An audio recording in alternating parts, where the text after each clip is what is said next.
Hello മച്ചാൻസ്, मैं हूँ ഹാഷി. ഇന്നത്തെ എൻ്റെ വീഡിയോ ഒരു അവയർനെസ് വീഡിയോ ആണ്. ആർക്കാണ് അവയർനെസ്, എന്തിനാണ് അവയർനെസ് എന്ന് ഞാൻ പറഞ്ഞുതരാം. എൻ്റെതൊരു ചെറിയ ചാനലാണ്.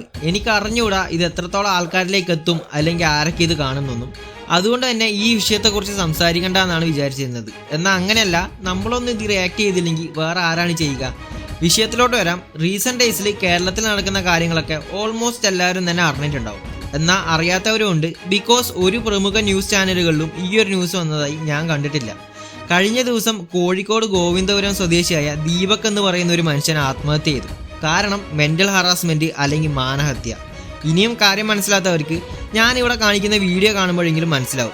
നടന്ന സംഭവത്തിനെക്കുറിച്ച് കൂടുതൽ വിശദീകരിക്കാൻ ഞാൻ നിൽക്കുന്നില്ല. കാരണം സോഷ്യൽ മീഡിയയിൽ പ്രമുഖ ഇൻഫ്ലുവൻസേഴ്സ് ഇതിനെ റിയാക്ട് ചെയ്ത് വീഡിയോ ഇട്ടിട്ടുണ്ട്. ജസ്റ്റ് ഒന്ന് യൂട്യൂബിലോ അല്ലെങ്കിൽ ഇൻസ്റ്റയിലോ കയറി ദീപക് ഇഷ്യൂ എന്ന് സെർച്ച് ചെയ്താൽ തന്നെ മതി, അവിടെ ഉണ്ടാവും എല്ലാം. ഇവിടെ എന്താണ് സംഭവിച്ചെന്നും ആര് കാരണമാണ് അദ്ദേഹം ആത്മഹത്യ ചെയ്തതെന്നും പകല് പോലെ സത്യം.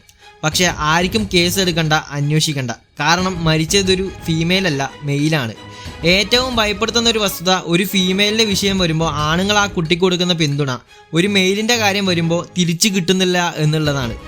എനിവേ, എനിക്ക് പറയാനുള്ളത് എൻ്റെ വീട്ടിലും കുടുംബത്തിലും നാട്ടിലൊക്കെയുള്ള 35-40 വയസ്സിന് മുകളിലോട്ടുള്ള മെയിൽസിനോടാണ്. ഇങ്ങനെയുള്ളവന്മാരുടെയൊക്കെ ഇപ്പോഴത്തെ ടാർഗറ്റ് നിങ്ങളൊക്കെയാണ്. അതുകൊണ്ട് തന്നെ പബ്ലിക്കായിട്ട് ഇൻട്രാക്ട് ചെയ്യുന്ന ഏതെങ്കിലും ഒരു സിറ്റുവേഷൻ, അത് ബസ്സിലോ ആൾക്കൂട്ടത്തിലോ എവിടെ വേണമെങ്കിലും ആവട്ടെ, ഏത് സിറ്റുവേഷൻ വേണേലും ആവട്ടെ, പരിചയമില്ലാത്ത ഒരു ലേഡീസിൻ്റെയും അടുത്ത് പോയി നിൽക്കാതിരിക്കുക. ലേഡീസ് മീൻസ് 13 വയസ്സിന് മുകളിലോട്ടുള്ള ഒരു ഫീമെയിൽസിൻ്റെയും.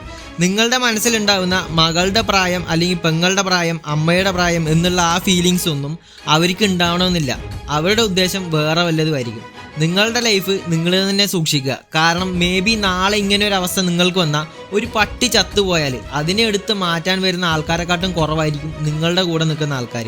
ഇനി വിത്ത് ഓൾ റെസ്പെക്ട്, എനിക്ക് അറിയുന്നതും അറിയാത്തതായ എല്ലാ ലേഡീസിനോടും കൂടിയാണ്. നിങ്ങളെല്ലാവരെയും കുറിച്ചല്ല, എല്ലാ വിഭാഗത്തിലും ഉണ്ടാവും ഇതുപോലെ തലച്ചോറ് നായ നാക്കിയ 1%. അവരെ മാത്രമാണ് ഞാനിവിടെ പോയിന്റ് ഔട്ട് ചെയ്തത്. അപ്പോൾ ഇന്ന് ഇത്രയേ ഉള്ളൂ. പുതിയൊരു വീഡിയോ ആയിട്ട് വരുന്നവരേക്കും തൽക്കാലത്തേക്ക് സൈൻ ഔട്ട്. വണക്കം.